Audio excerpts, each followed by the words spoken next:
Les amis, je suis content de vous retrouver pour une nouvelle vidéo. Aujourd'hui, on va théoriser sur ce qui pourrait arriver dans le chapitre 13 et on va évoquer le potentiel retour de Momoshiki. Est-ce que Borushiki pourrait arriver dès ce prochain chapitre?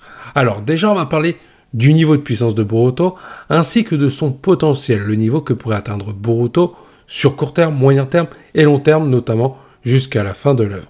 Boruto, on l'a vu avec cette seconde partie, Boruto Tube Vortex, on a un Boruto qui est capable de battre Code sans pression, de terrasser Mitsuki avec une classe d'écart, et désormais, il est capable, avec le Rasengan Uzoeko, de tuer n'importe quel personnage, et ça commence par Hidari.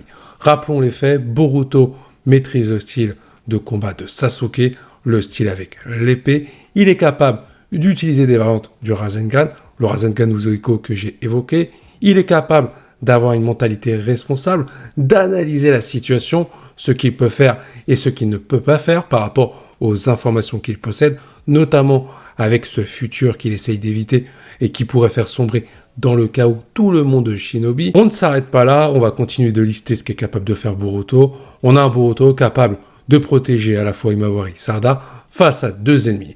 Un Boruto plus que complet, et dire que son potentiel n'est même pas encore achevé. Parce que la puissance que l'on voit de Boruto depuis plusieurs chapitres maintenant, depuis le début de cette seconde partie, ce n'est rien de ce qu'on va voir bientôt. Boruto, il n'a toujours pas le Jogan dans le manga. Alors, comment ça se fait que le Jogan n'est toujours pas apparu?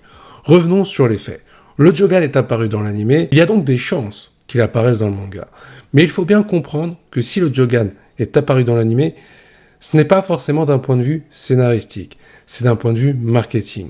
Le Jogan, lorsque l'anime Boruto a été annoncé, lorsqu'il est sorti en 2017, il me semble, on a eu plusieurs teasings, une nouvelle pupille pour Boruto, le Jogan, et un lien avec Toneri.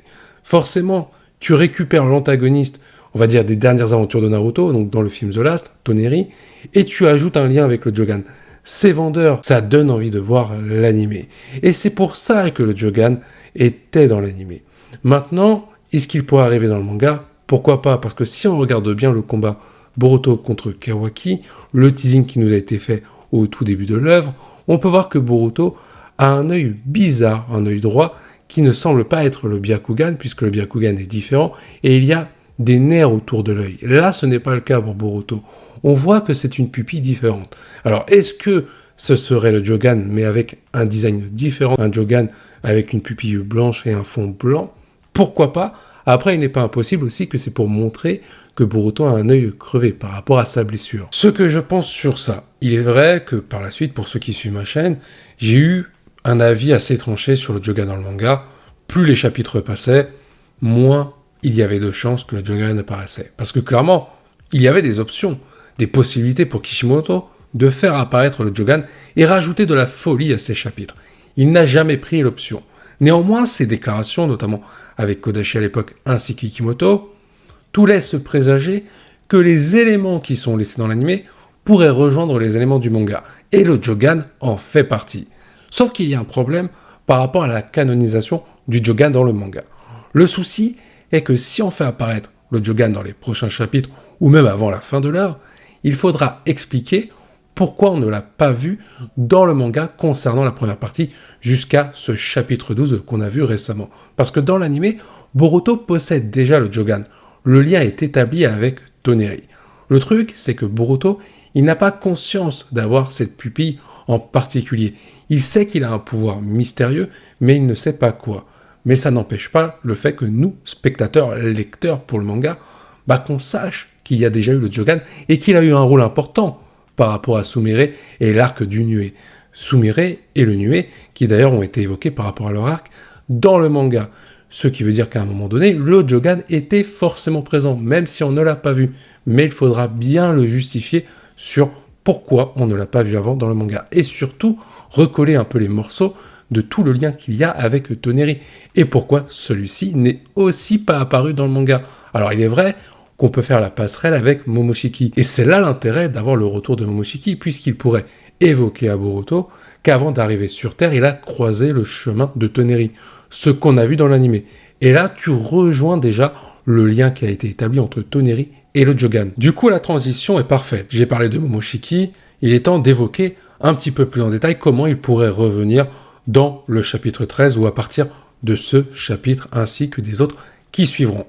J'ai évoqué un petit peu le rôle de Momoshiki par rapport au Jogan, le lien qu'il pourrait y avoir entre Boruto, Toneri et tout ça, mais il y a d'autres hypothèses à explorer. On a vu Boruto revenir dans cette seconde partie plus fort que jamais en tant que shinobi.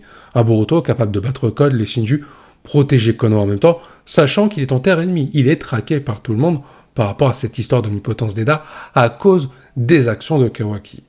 Boruto ne l'a pas encore vu utiliser le Kama.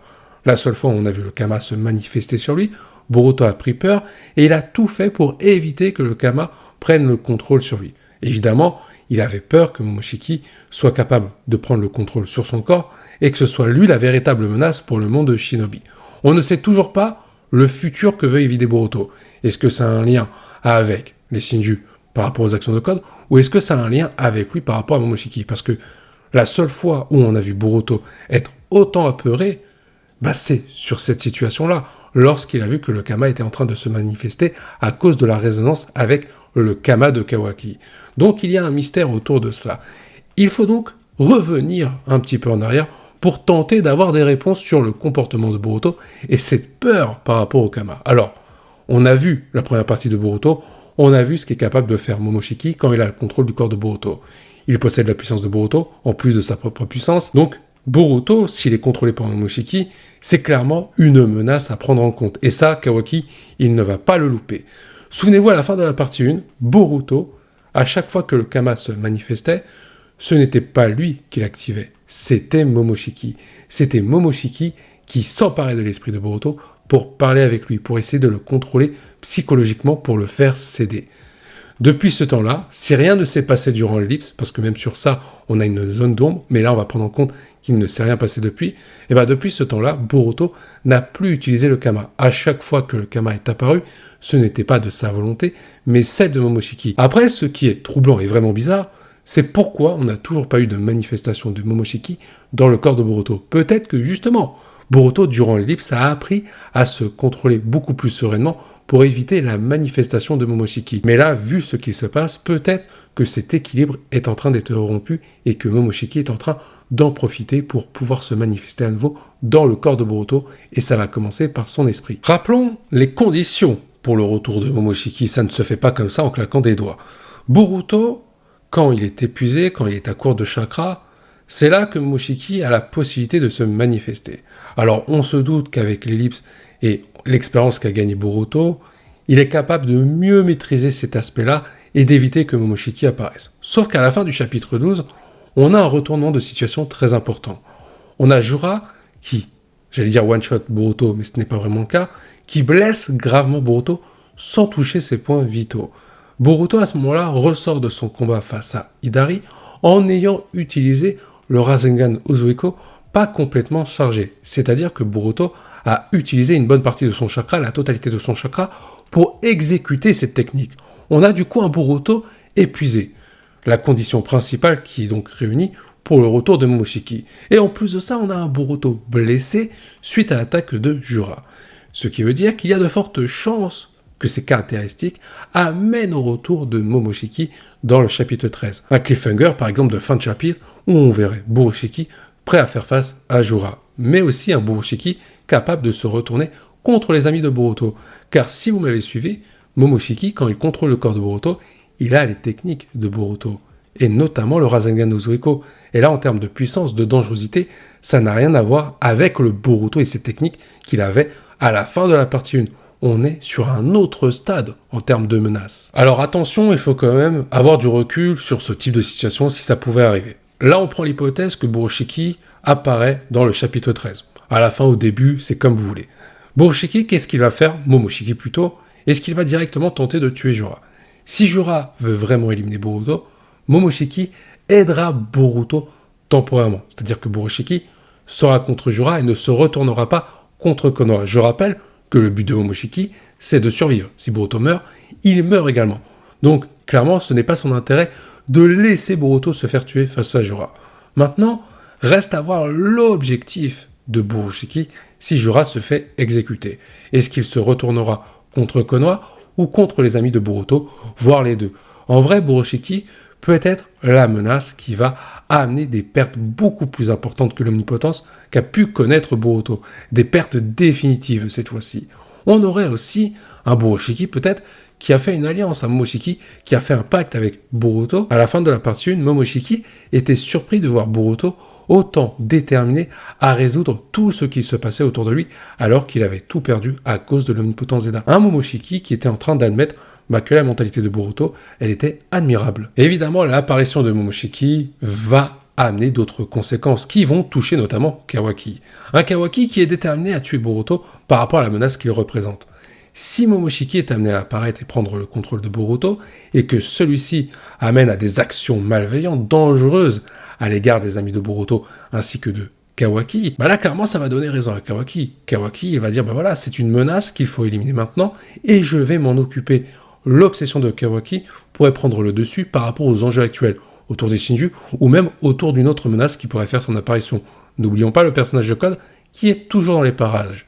Mais si Kawaki voit Momoshiki, là il pourrait être déterminé à faire passer en priorité l'objectif de tuer Boruto.